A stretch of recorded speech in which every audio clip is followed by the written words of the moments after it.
Dear delegates, participants, and distinguished guests, good morning and welcome to the fourth session on the second and last day of Chanakya Dialogues 2024.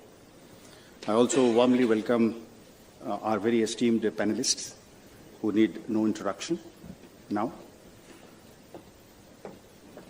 To straight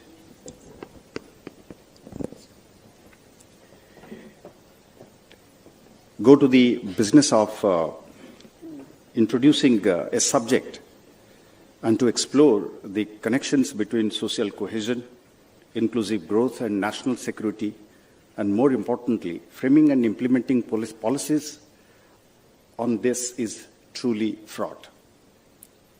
Inquiring into the connections between them may appear on the surface of it to be a no-brainer, in the sense that it is an obvious truism or a set of platitudes, suggesting therefore that the real challenge mostly lies in forceful implementation of measures to achieve it.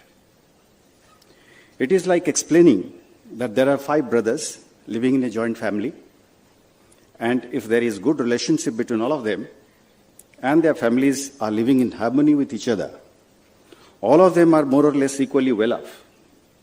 It is obvious that there would be little reason for discord and less occasions for internal fights and quarrels, and equally less occasions for persons outside the family, like a competing neighbor, to exploit the family differences.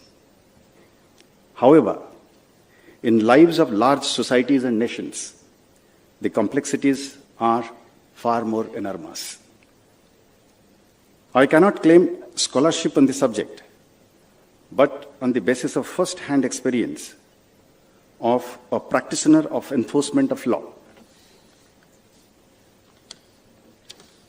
to maintain peace and order and execute anti-terrorist operations, the dynamics of the factors at play, many times below the surface, that influences and circumstances that result in a lack of social cohesion or inclusive growth and economic disparities are pretty complicated.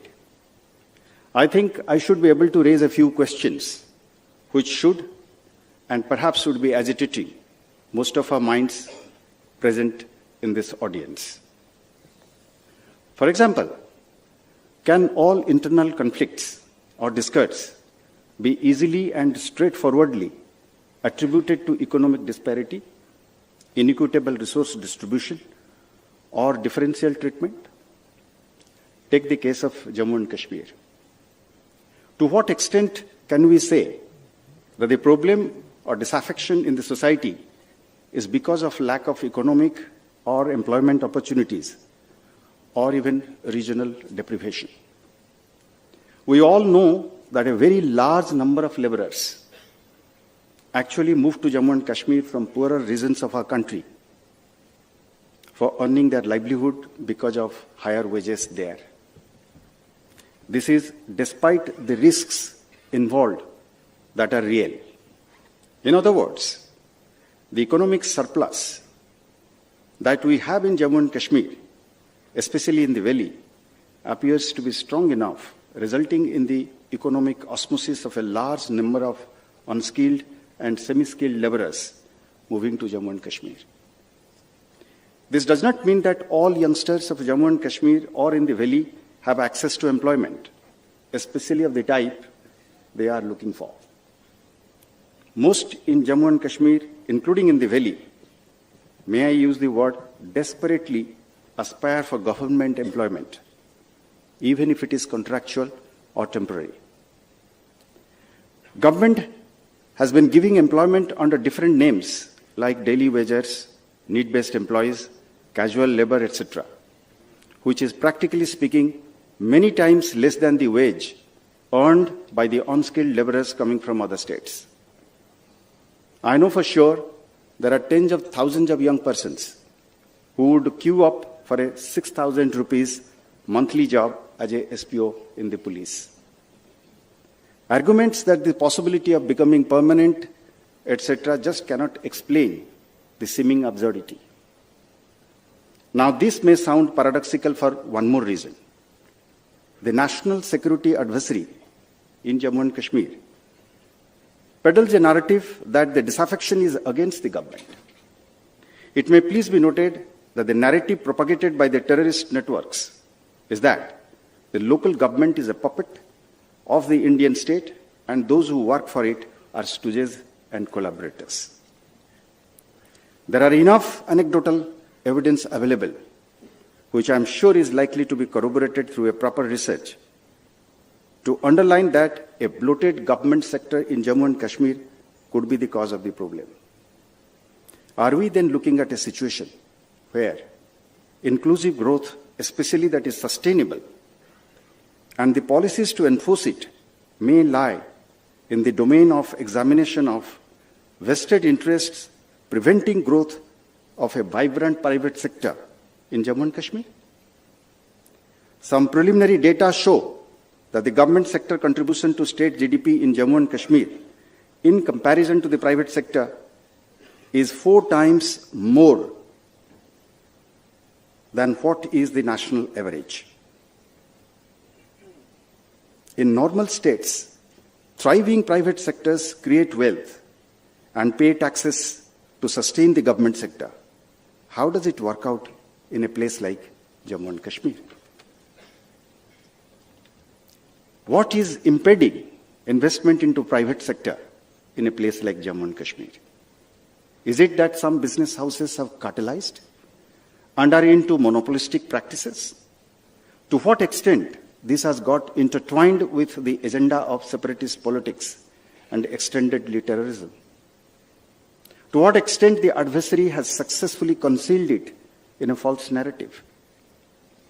A concept note that I was given by the research associates of the think tank supporting this dialogue at several places said that transparency and increased accountability in governance, including law enforcement, robust anti-corruption measures, judicial reforms, community-oriented policing, strengthening rule of law, are perhaps key concepts and action areas to build trust in public institutions and in turn improve social cohesion that would eventually reduce our vulnerabilities to terrorism and other internal security challenges.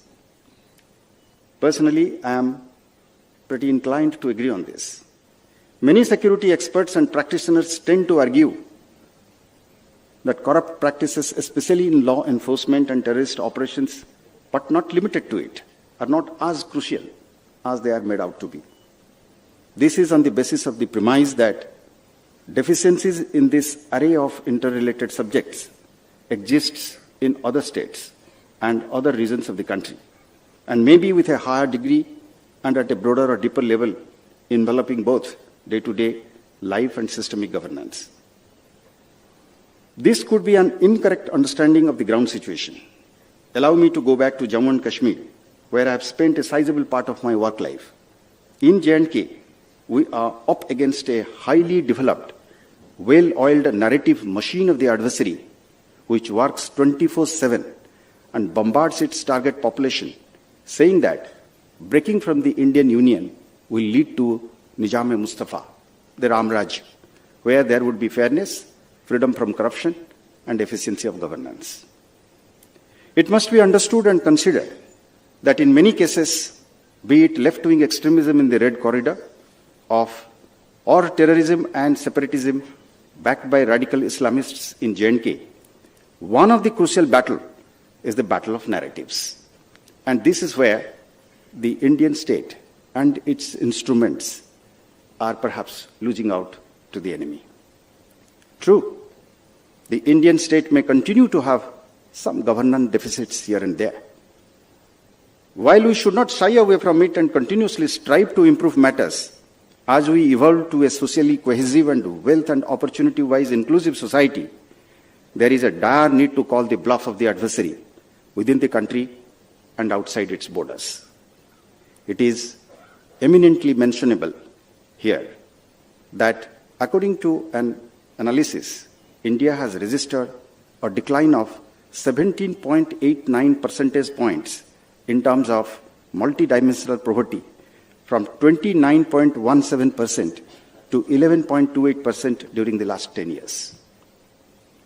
The utterly false narrative, for example, that no good can happen as long as J&K is a part of the Indian Union, and extendedly nothing good has been done by the instruments of the Indian state for the people of J&K, and its corollary that nothing bad can happen at the hands of the soldiers of the Tehreek and Jihad, has not been countered effectively.